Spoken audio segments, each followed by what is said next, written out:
Almost a month since the crisis in the Gulf began, diplomatic efforts by Qatar to end the Saudi-led blockade continue.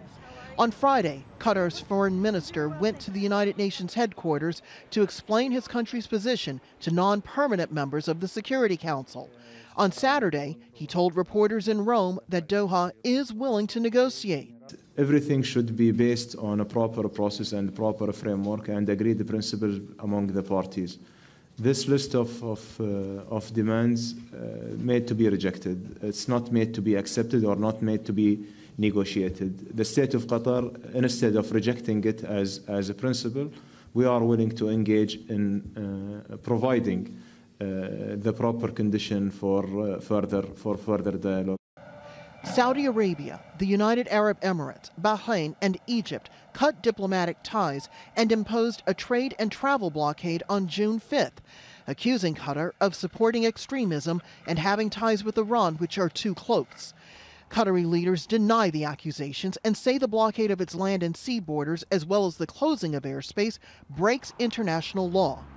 2 weeks after the crisis began, a list of 13 demands was revealed, which include closing down the Al Jazeera media network, shutting a Turkish military base in Qatar, and paying compensation.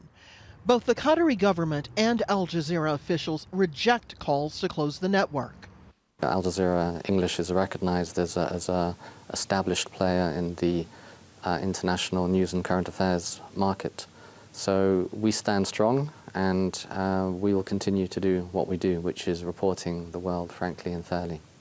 Turkey sent more troops to its base in Qatar this week, and after meeting his Qatari counterpart in Ankara on Friday, the defense minister said the issue must be resolved soon on the basis of sincere dialogue and respect for Qatar's rights.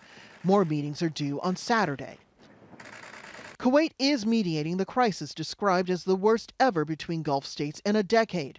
Germany's foreign minister is backing Kuwait's efforts. Sigmar Gabriel wants the issues resolved within the Gulf Cooperation Council.